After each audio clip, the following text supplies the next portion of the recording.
Bienvenue, frères et sœurs, pour ce culte de Pâques. Christ est ressuscité. Il est vraiment ressuscité. Alléluia. La mort n'a pas pu retenir le Fils de Dieu. Et nous célébrons ce soir, à un horaire un peu inhabituel, la victoire du Seigneur. Nous avons préparé ensemble aujourd'hui ce culte à Béthanie avec tous ceux et celles qui ont pu participer à cette journée, certains depuis l'aube, quand nous avons salué le lever du soleil en chantant notre joie en présence du ressuscité devant un joli feu. Et puis, au cours de la journée, des frères et sœurs nous ont rejoints et se sont associés à la préparation de ce culte. Nous n'avons pas répété, alors ça va peut-être être un petit peu inattendu. Je sais que la confession de foi est encore en route quelque part, entre le presbytère et le temple, mais peu importe, nous sommes dans la joie. La joie parce que nous pouvons ensemble, à travers le regard de ceux qui en ont été les premiers témoins, chaque étape de ce culte va être vécue avec un des acteurs différents des récits entourant la résurrection de Jésus. Et avant de découvrir le premier d'entre eux, qui nous mènera à la louange, je vous invite à vous lever et nous chanterons ensemble le premier des témoins de la résurrection que nous allons évoquer cet après-midi. C'est un disciple qui, dans l'évangile de Jean, n'a pas de nom. On l'appelle le disciple que Jésus aimait parce qu'il y avait certainement une relation d'amitié forte entre Jésus et lui. On l'appelle aussi parfois l'autre disciple. Et ce matin-là, à la nouvelle que les femmes avaient trouvé le tombeau vide, cet autre disciple se rend avec Pierre au tombeau. Alors c'est la course. Ils courent tous les deux. L'autre disciple doit être un peu plus jeune que Pierre parce qu'il arrive le premier. Un peu essoufflé. Mais il n'entre pas. C'est Pierre qui entre le premier. Pierre entre. Mais bon, vous savez, Pierre, il fonce. Mais parfois, il ne va pas jusqu'au bout de sa démarche. Bon, Pierre voit les linges qui avaient entouré le corps de Jésus. Bon, pas de réaction. Cet autre disciple, entre à son tour dans le tombeau. Il voit les linges et le suaire. Seul signe que le Christ est ressuscité. Il voit et il croit. La foi au ressuscité naît de la révélation de quelque chose d'imprévu, quelque chose qui peut arriver brusquement. Louons le Seigneur pour sa nouveauté, pour son inattendu, pour les signes qu'il nous donne de sa victoire sur toutes nos morts. Et c'est Annie qui nous entraîne dans la louange.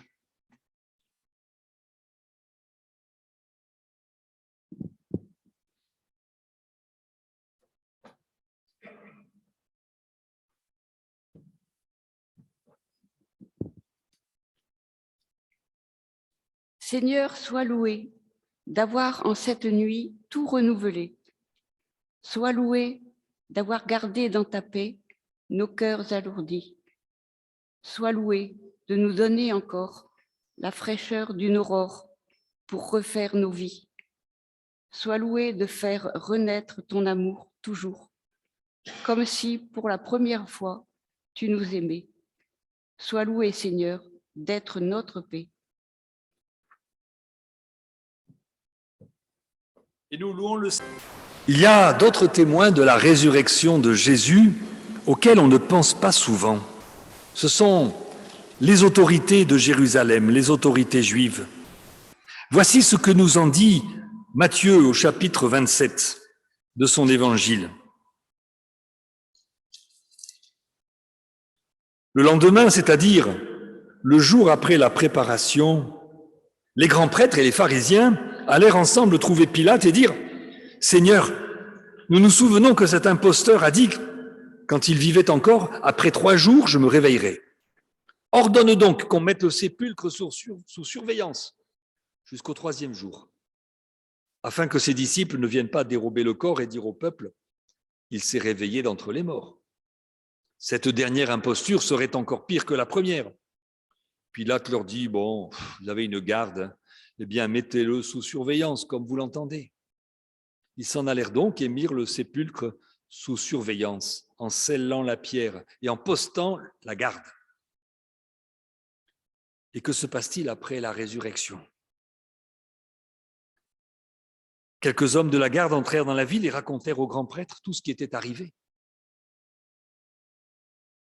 Ceux-ci, après s'être rassemblés avec les anciens et avoir tenu conseil, donnèrent aux soldats une forte somme d'argent en leur ordonnant « Dites, ses disciples sont venus de nuit le dérober pendant que nous étions endormis. Et si le gouverneur l'apprend, nous userons de persuasion envers lui et nous ferons en sorte que vous ne soyez pas inquiétés. » Ils prirent l'argent et agirent selon les instructions qui leur avaient été données. Ah oui, ces religieux, ces grands prêtres, ils pensaient que l'affaire Jésus était classée. Ils étaient sûrs d'avoir eu raison de le faire crucifier. Jésus n'était qu'un imposteur, un blasphémateur. Il était impensable qu'il soit ressuscité. Alors ils sont prêts même à soudoyer les gardes pour propager une histoire qui les arrange. Et nous, quand nous sommes sûrs d'avoir raison et que nous sommes placés devant l'évidence de nos torts, sommes-nous prêts à nous laisser changer d'avis? Je crois que cette attitude des grands prêtres nous invite à la prière pour confesser notre péché. Prions.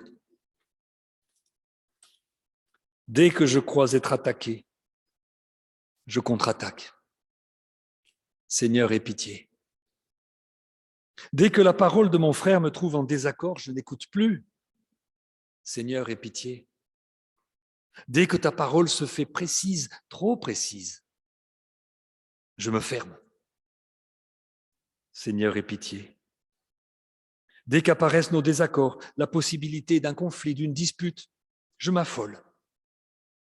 Ça trouble tellement mon confort. Seigneur, aie pitié. Dès qu'on aborde les sujets tabous, l'argent, le sexe, la politique, je me hérisse. Seigneur, aie pitié. Dès que mon prochain se montre lourd, encombrant, peu sympathique, je mesure mon amour. Seigneur, aie pitié. Accorde-moi, accorde-nous ouverture et calme, amour et espérance, dans le pardon que nous te demandons. Au nom de Jésus-Christ, viens faire de nos cœurs si endurcis des cœurs réceptifs. Viens transformer notre orgueil, notre certitude d'avoir raison, toujours raison, même contre l'évidence, en nous donnant un esprit d'écoute, un esprit de repentance. Amen. Et nous chantons, conduit maintenant à la découverte d'un autre témoin de la résurrection.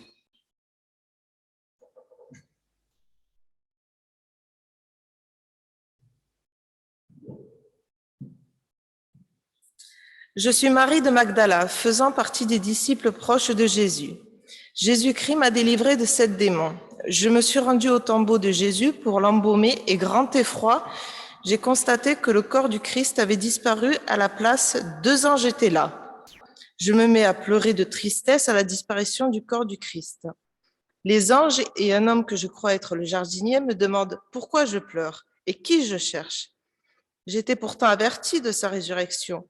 Je n'y ai pas cru, par manque de foi, trop tôt car cela arrive 2 jours après sa crucifixion.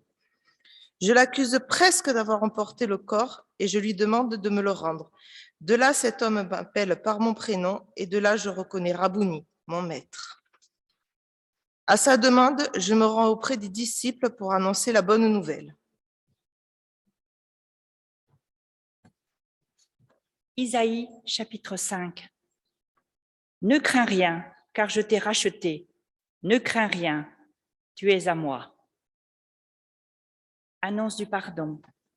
À celui qui a soif, dit le Seigneur, je donnerai de l'eau, de la source de vie, et je la donnerai gratuitement. Ainsi, vous qui avez soif d'une vie nouvelle, recevez l'assurance qu'effaçant tout ce qui est d'hier, Dieu fait en vous toutes choses nouvelles.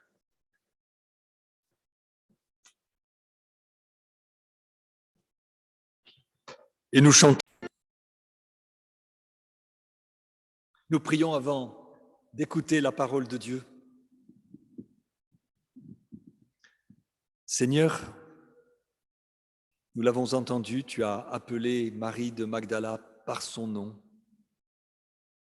Et quand elle s'est entendue appeler par son nom, elle t'a reconnu enfin. Alors Seigneur, dans ce moment d'écoute de ta parole, permets que nous soyons à notre tour interpellés, comme si tu venais nous appeler par notre nom et nous appeler à discerner que tu es là, présent dans notre vie, prêt à la transformer, à la renouveler, à la vivifier. Que ton Saint-Esprit nous assiste pour que nous discernions derrière les mots des Écritures ce que tu veux nous dire. Amen.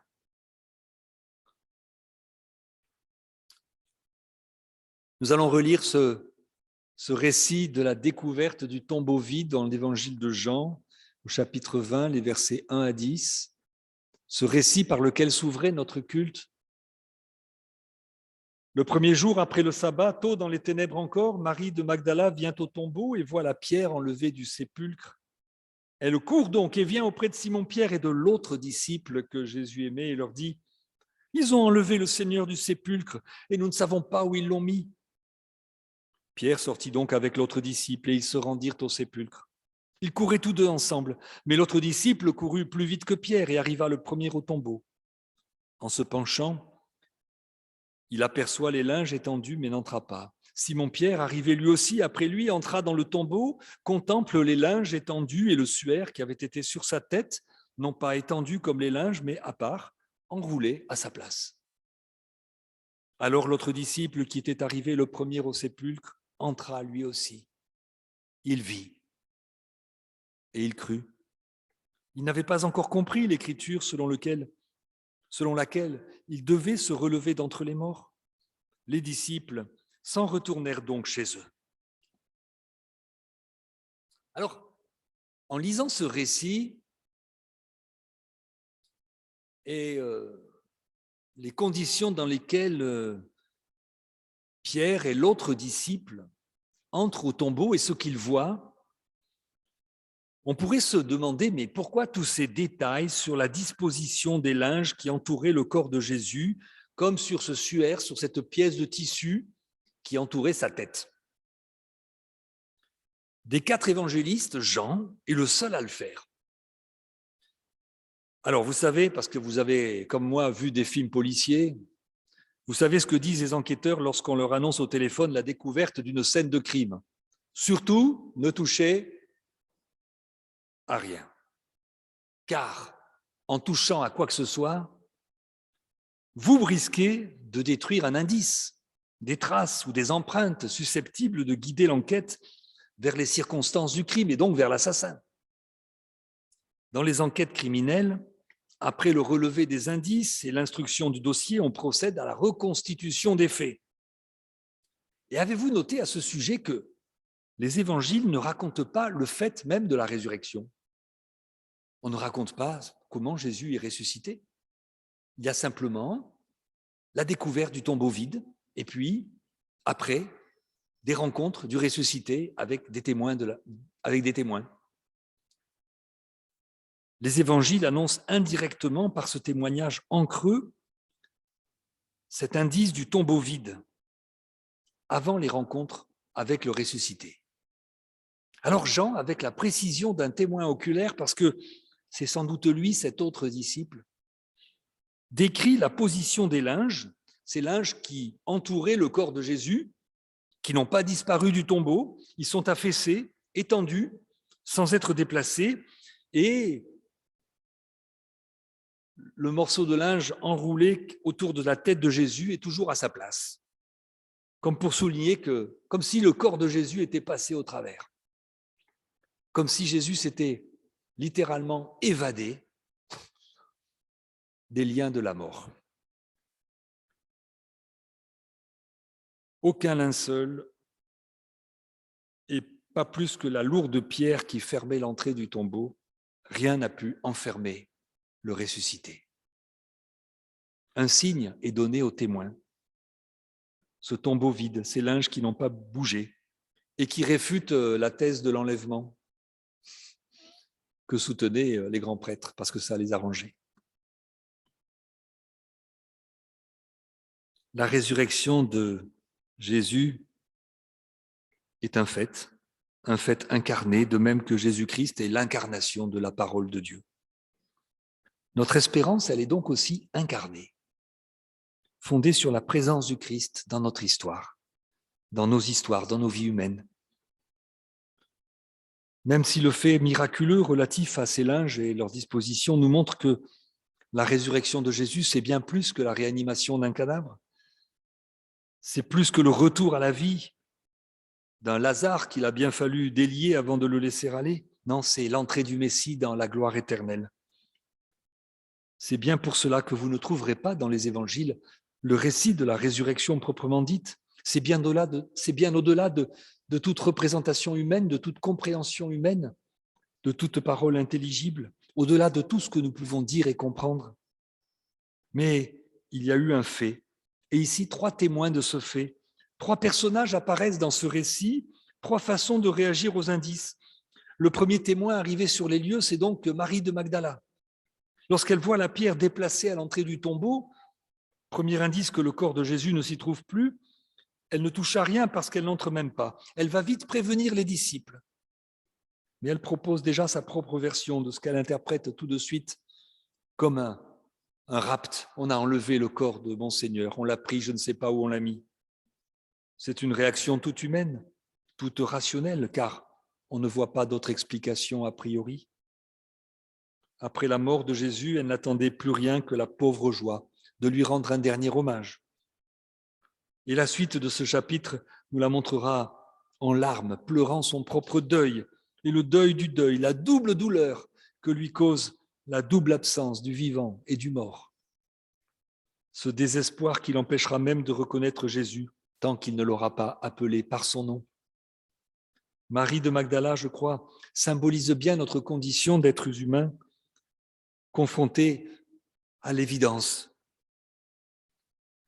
d'un monde clos, refermé sur lui-même, dont Dieu n'est absent, un monde enchaîné dans la succession des événements, où tout a une cause explicable et où la seule évidence, c'est que la mort finit par tout emporter. Où est-il Dieu? Que peut-il faire pour moi? Je ne peux compter que sur moi-même. Alors le deuxième témoin, on l'a dit, c'est Pierre. Pierre, l'homme d'action, celui qui toujours réagit avec le plus de détermination. Il est le premier à entrer dans le tombeau. Il voit tous les indices, mais il ne dit rien, il ne pense rien, ne croit rien. Ce qu'il voit ne lui parle pas. Et c'est le troisième témoin. Le deuxième après Simon-Pierre qui a vu les linges à leur place, qui sera le premier à accéder à la foi au ressuscité. Jean nous rapporte tous les signes qui ont accompagné la venue de Jésus et son ministère. Ces signes ne nous sont pas rapportés pour nourrir notre soif de spectaculaire. Ils sont écrits, nous est-il dit, pour que vous croyiez. Pierre avait suivi Jésus et connaissait son enseignement.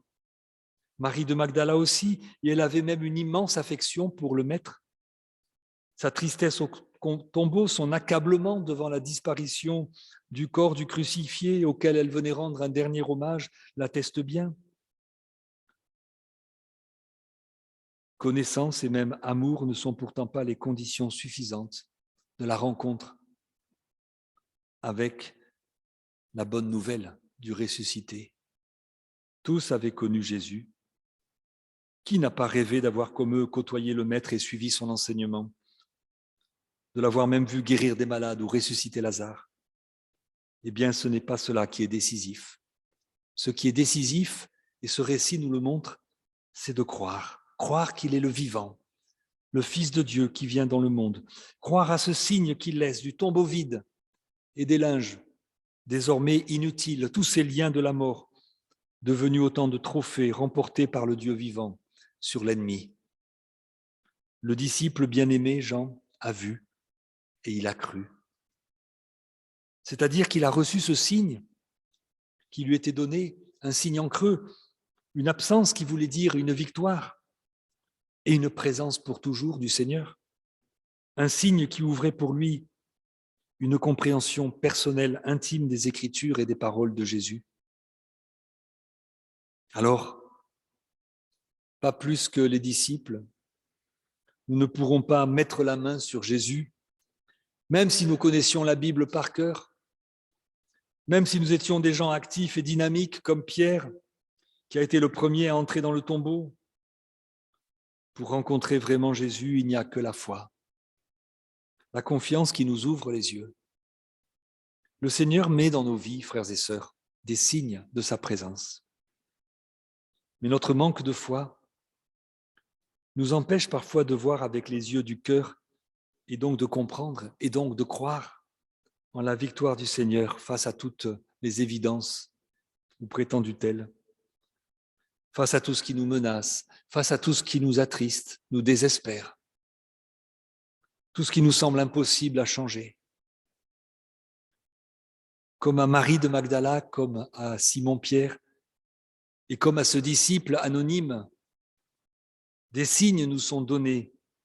L'Écriture nous est donnée comme témoignage à recevoir et à croire, pour que notre regard sur la vie, sur les autres, sur Dieu et sur nous-mêmes soit renouvelé, transformé, pour que nous cessions de placer notre vie sous l'angle de la mort et que nous discernions la présence aimante de Dieu en son Fils dans notre quotidien. Tu peux commencer et finir chaque journée en t'adressant au Seigneur, en te réjouissant de croire qu'il est là, près de toi, que ni la mort ni Satan ne peuvent rien t'enlever de ce qu'il te donne. Cette vie éternelle dans laquelle il t'appelle à entrer aujourd'hui par la foi, dans la rencontre avec lui. Alors tu vivras à ton tour, mon frère, ma sœur, tu vas vivre à ton tour cet événement bouleversant de Pâques. Quand tu penseras que tout est terminé, qu'il n'y a plus rien à faire ni à attendre, que ce sont le mal, la nuit, la pesanteur, la méchanceté qui l'emporte. À ce moment précisément où tu n'attendras plus rien, où il n'y aura plus d'espoir, où tout te semblera plié, comme on dit, alors peut-être qu'un signe te sera donné, un signe qui te rappellera que Jésus est vivant, comme il l'avait annoncé. L'avais-tu donc oublié? Ce signe, qu'est-ce que ça peut être? Une parole de Dieu qui t'éclairera et t'encouragera au bon moment. Dite par un autre, ou que tu découvriras dans ta Bible. Le sourire d'un ami qui te réconfortera, qui te rappellera que tu n'es pas seul. Une bonne nouvelle qui te soulagera, qui te surprendra. Une coïncidence qui va t'émerveiller, comme un clin d'œil du Seigneur qui te dira « Hé, n'oublie pas, je suis là. Je ne suis pas dans le tombeau de tes souvenirs, dans le tombeau où les hommes voulaient me mettre. Non, je suis là présent. La pierre a été roulée et rien n'a pu me retenir. Oui, tout cela, ce sera comme un clin d'œil du Seigneur qui te rendra confiance et te remettra en route, te dira « Ne désespère pas, ne crois pas que ce sont la violence, l'injustice, le mensonge, le cynisme et la mort qui auront le dernier mot. Parce que celui que les hommes ont rejeté et crucifié, Dieu l'a relevé d'entre les morts et fait sortir du tombeau. Et désormais, plus rien n'est pareil. Amen.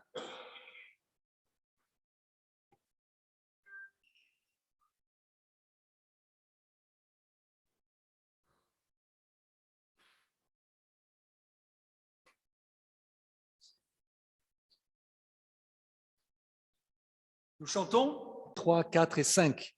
Ouvre mes yeux, Seigneur, aux merveilles de ton amour. Vous arrivez à lire? Ouvrez vos yeux, hein, reprenons place. Et maintenant, nous découvrons un nouveau personnage, un nouveau disciple de Jésus, un autre témoin du ressuscité, un certain Thomas.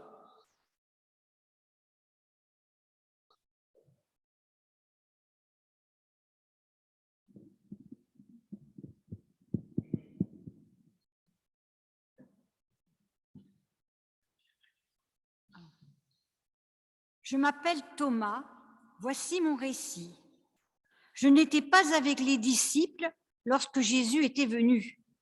Aussi, quand ils sont arrivés, ils m'ont dit « Nous avons vu le Seigneur ». Tout étonné, je répliquai « Je ne vous crois pas, tant que je n'ai pas vu la marque des clous dans ses mains et tant que je n'ai pas mis mon doigt à la place des clous et ma main dans son côté, je ne vous crois pas ». Une semaine plus tard, j'étais avec les disciples, la porte de la pièce était fermée à clé. Jésus vint et dit « La paix soit avec vous ». Puis il me dit « Mets ton doigt ici et regarde mes mains, ne sois pas incrédule, mais crois ». Je répondis « Mon Seigneur et mon Dieu ». Jésus dit « C'est parce que tu m'as vu que tu as cru. Heureux sont les personnes qui n'ont pas vu et qui croient. » Voici la confession de foi.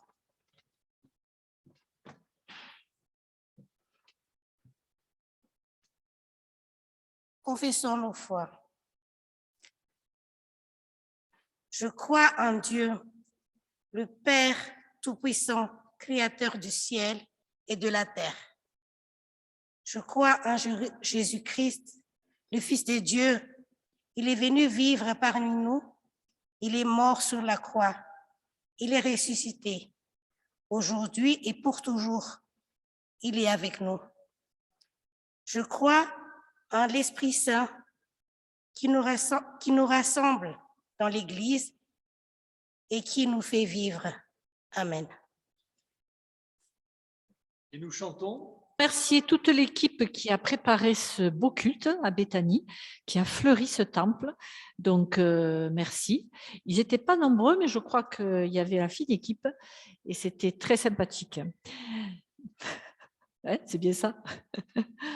Merci à Mireille qui nous a accompagnés à l'orgue à ce rendez-vous un peu inhabituel, mais on préférait quand même se réunir, même en décalé, que pas être ensemble pour le dimanche de Pâques. Pour vous dire que la semaine prochaine, même pendant les vacances, les activités continuent, le groupe de prière du mercredi, l'étude de l'Épître aux Romains qui fait suite au parcours Explorer la Bible, que j'ai oublié dans les infos hebdo, c'est des restes de Covid qui ont peu baissé mes capacités cérébrales. Et alors, donc, j'oublie des trucs, voilà. Donc, j'ai oublié ça, donc il y aura peut-être un petit rectificatif.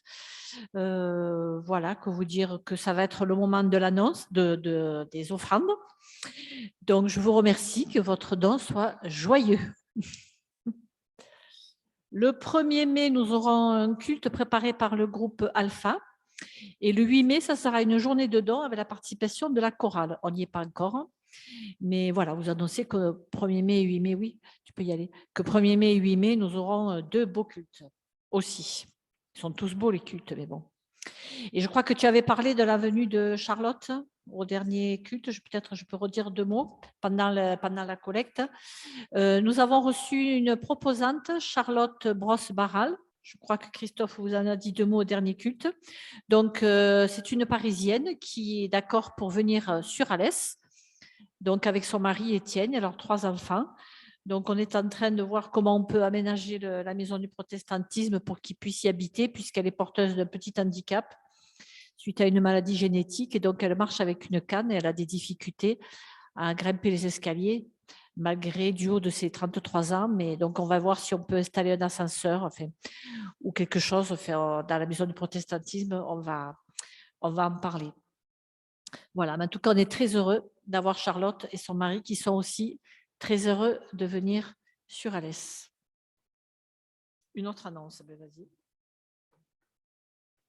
je dois également vous annoncer que dimanche prochain, lors du culte célébré ici même dans ce temple à 10h30, donc cette fois j'espère qu'on pourra mieux lire les cantiques, que le soleil sera mieux placé, eh bien nous aurons la joie d'accueillir par le baptême le petit garçon de Sébastien et Alexia Roux.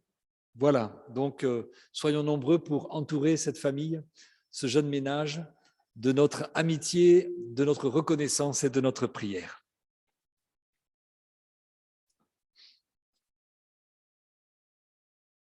C'est maintenant le moment de l'intercession et je vais demander à Béatrice, à Betty et Caroline, c'est ça? Alors Betty et Caroline, de nous parler d'un autre témoin.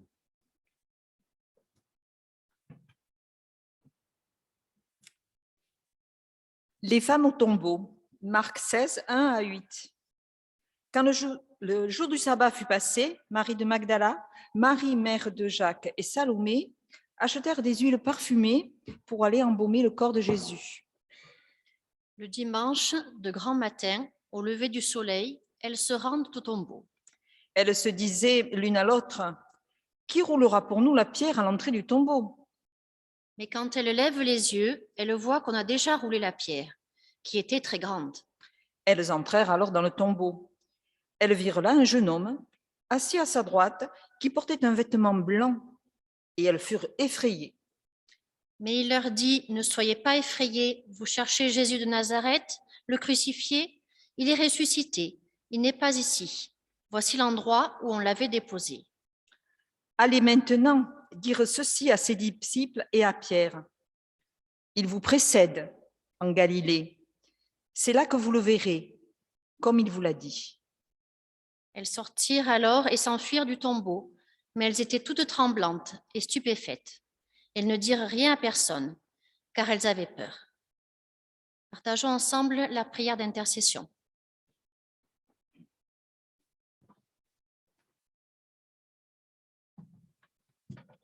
Voici la prière d'intercession.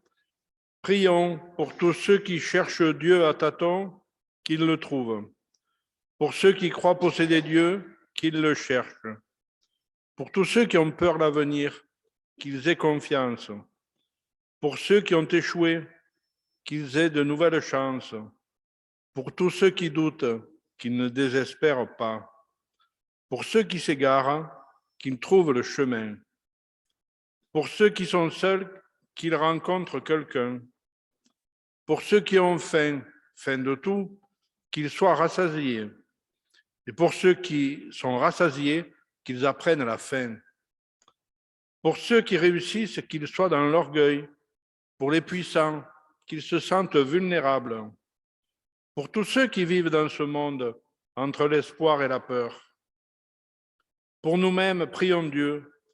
Délivre-nous de la peur et des fausses sécurités et donne-nous tout ce qui est bon pour nous, par le Christ notre Seigneur.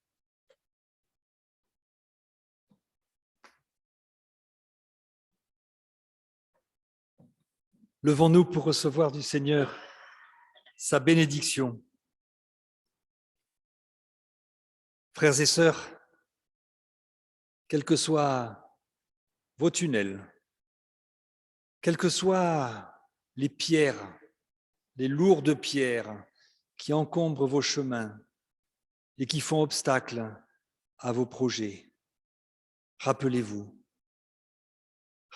que la pierre du tombeau a été roulée, que rien n'a pu retenir prisonnier le Fils de Dieu. Alors, allez dans cette joie du Christ ressuscité, allez dans cette espérance que nous ouvre sa résurrection, l'espérance que le Dieu vivant a toujours le dernier mot et que la grâce de notre Seigneur Jésus-Christ, l'amour de Dieu le Père et la communion du Saint-Esprit vous accompagnent. Amen.